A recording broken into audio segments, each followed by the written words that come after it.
In this podcast episode, Tucker Carlson discusses the escalating unrest in Minneapolis, focusing on clashes involving ICE agents and protesters, local government responses, and broader implications for American society.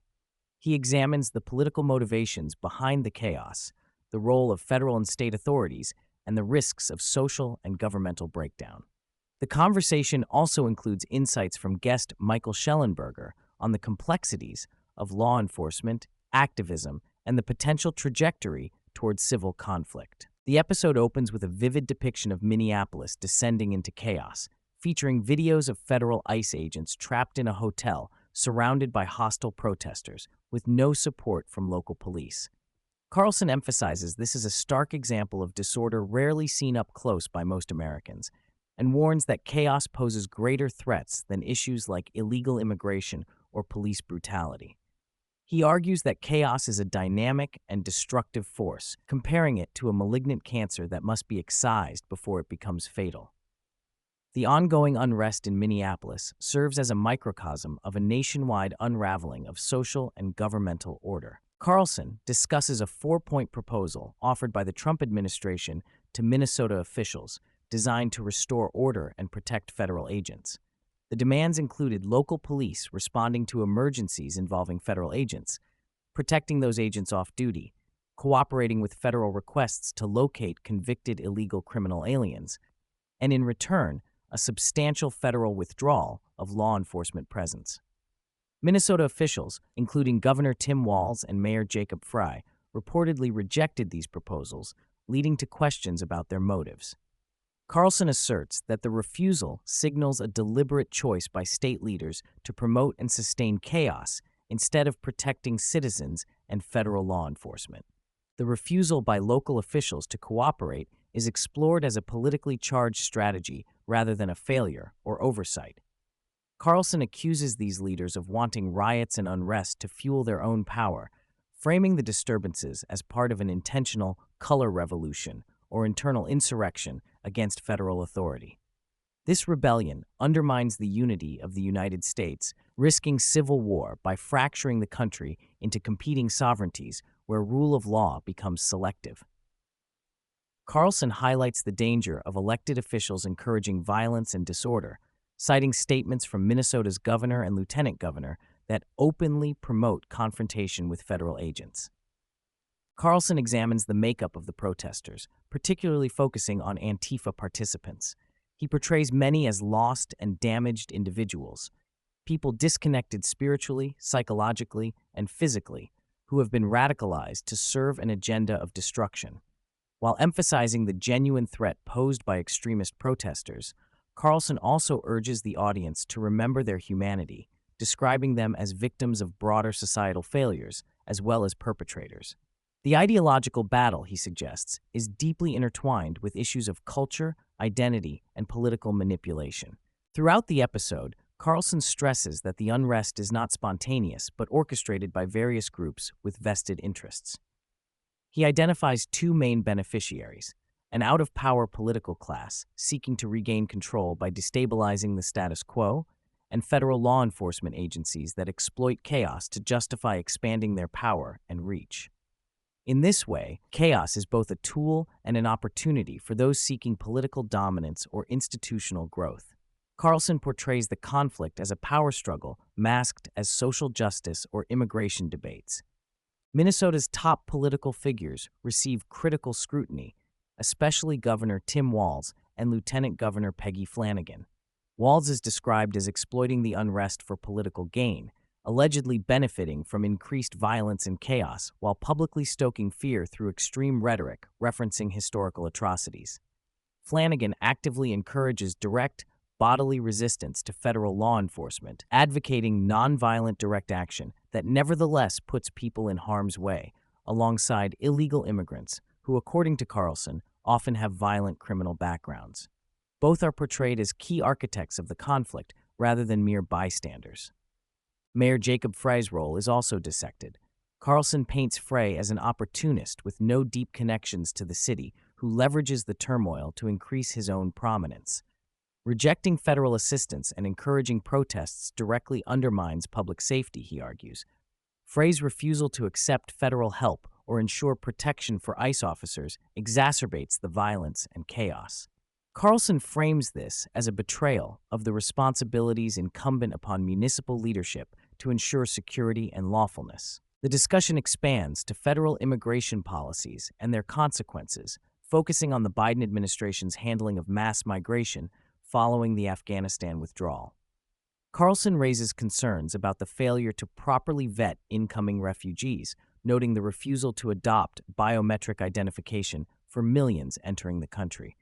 He questions the rationale behind allowing such large, undocumented influxes, suggesting this is part of a broader strategy to alter demographics, influence electoral outcomes, and potentially destabilize the nation further.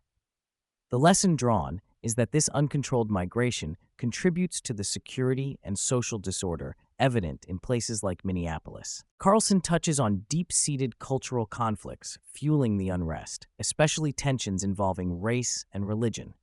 He highlights the hostility directed toward white Christians among some political and activist elites, emphasizing that this platform animates much of the current turmoil.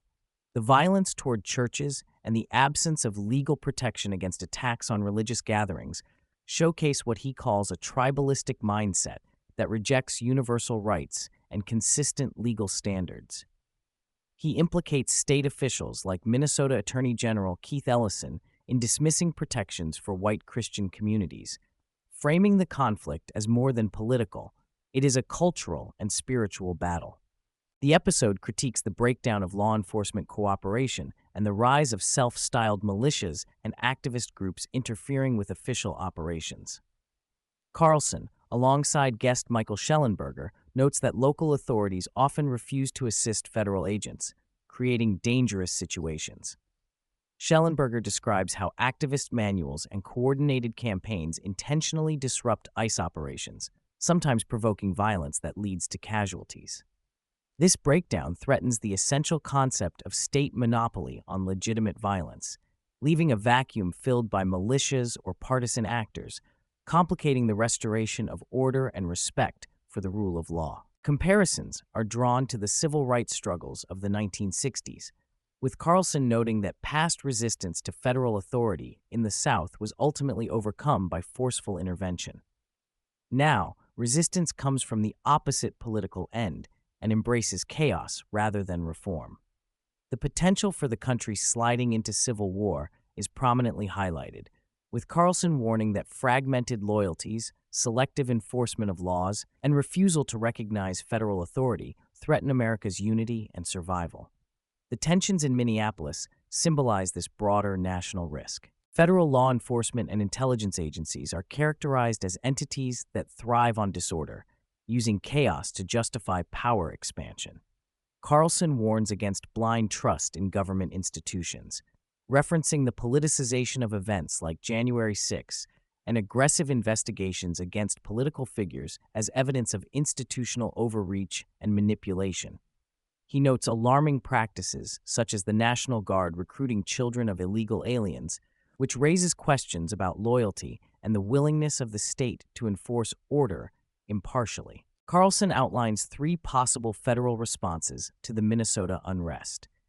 The first is invoking the Insurrection Act to deploy military force to restore order, though this carries high risks of escalation and casualties.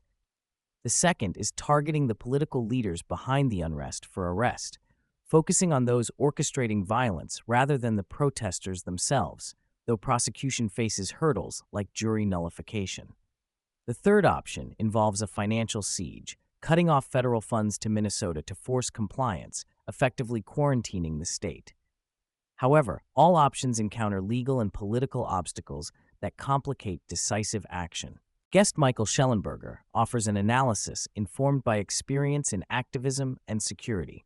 He emphasizes the high degree of organization behind anti-ICE actions in Minneapolis, highlighting manuals, communication networks, and support from Democratic officials. Schellenberger draws a distinction between traditional nonviolent civil disobedience and the more aggressive, provocational tactics now employed, likening them to guerrilla warfare strategies designed to provoke government overreaction. He underscores the tragic use of activists as cannon fodder and the calculated nature of these disruptions. Schellenberger calls for measured federal enforcement that includes local cooperation and criticizes both radicalized left-wing activists and complacent or complicit political leaders. Schellenberger observes a radicalization of the Democratic Party, increasingly aligned with extreme left agendas that reject law and order, advocate open borders, and aim to dismantle core Western institutions. He traces origins of these beliefs to a narrative that views Western civilization as fundamentally corrupt, fueling a desire to unmake it in favor of anarchism or communism. He notes a sharp rise in black and white thinking within the left, where opponents are labeled Nazis or fascists, justifying extreme tactics and violence. This hostility extends into culture war conflicts over race, policing, and immigration. The guest warns this trajectory risks deepening chaos and undermining democracy. Both Carlson and Schellenberger stress the importance of clear, empathetic communication from federal leadership.